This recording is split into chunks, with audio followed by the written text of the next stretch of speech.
The global gaming industry is continuing to grow at an exponential pace, with projections showing the audience could reach 3.6 billion players worldwide in the coming year and revenues nearing $190 billion.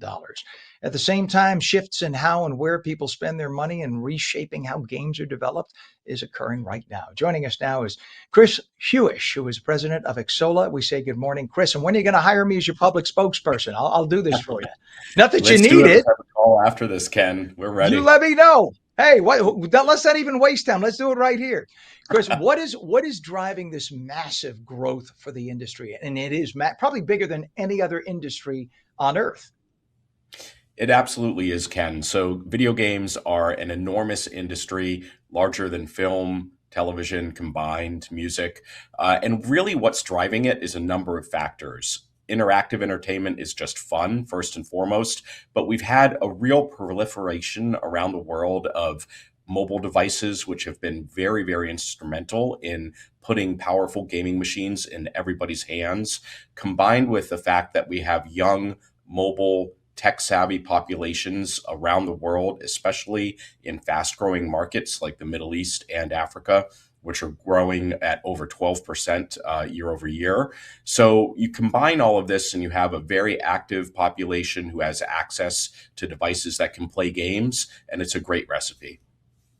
And the amazing thing is, a young person, whatever, older person, could spend some time doing this, picking up headphones and talking to somebody across the planet and playing against that person. You never know who you're going to be playing against. I mean, that's fun, right? You never know. I'm thinking back to the late 1990s, early 2000s when this was sort of in its infancy.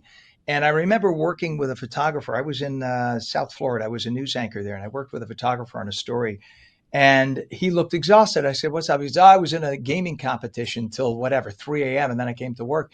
And right away I thought, what are you in mommy's basement playing with whatever. That was then. That is not the case today. The image that we had of the guy with the ripped t-shirt, unshaven in mommy's basement, that is not the case today, right? Gamers have they're all over the socioeconomic scale. They're male and they're female, right? What is the ratio? Aren't there a lot of women and younger women as well in Yes, gaming?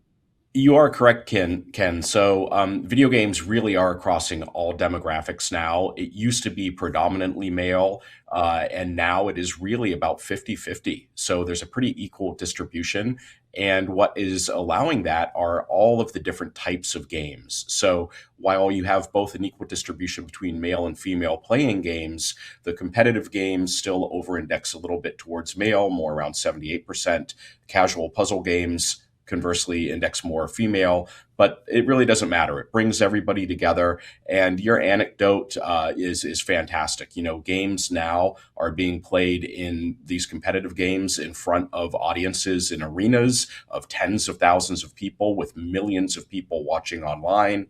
They have also become incredible tools for people to stay connected. You know, we now see a lot of people that grew up like you and I playing games at a younger age, have moved around the world, but remain in touch with their friends by hopping online and playing with them a few times a week. My father-in-law, who unfortunately just passed a few months ago, was a heavy gamer. And he was a CPA. This guy, a total professional, and he actually played not with a gaming system, but with a PC. So he had like one of the giant custom built PCs, and he had the FiOS connection. So and the headphones. And when he locked himself in a room, you just literally did not go near him. But this is a serious professional, worked for the IRS for 30 years as a CPA. So just to give you an idea, I mean, you don't need, but for people who don't realize, these are professionals and non. And that's the beautiful part about it. It's sort of like the big equalizer, isn't it?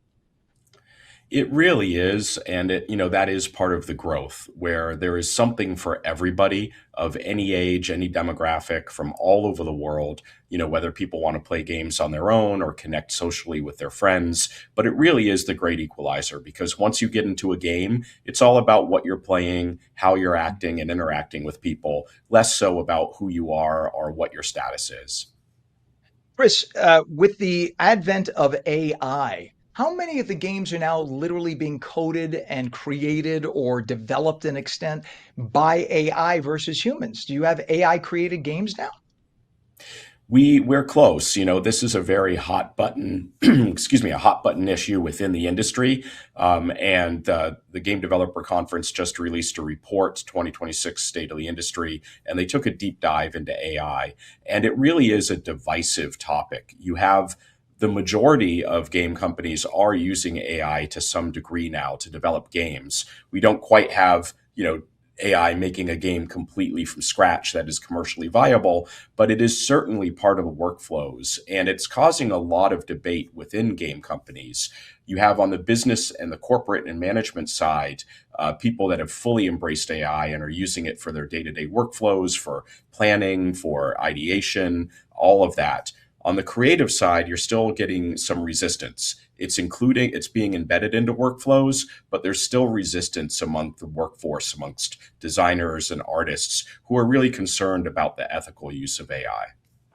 Yeah, I work when I'm not here doing this show, I work for iHeartRadio, and iHeartRadio's big push is always live. And what they mean by that is because many people in the radio industry, they're now using AI voices. You don't realize, no, when I say you, many don't realize it. They're hearing a voice on the radio. In many cases, depending on the station, that's fake. It's a sample of some random voice that they create, sound like you're listening to such and such. It's all fake. It's unbelievable. But on iHeartRadio, they emphasize they will not do that. They're using real people. It may not always be live. The real person may have tracked it, but it is a real human being, not a computer, because of the ethical reasons. Now, there's also a potential policy shift tied to the settlement involving Google and Epic Games.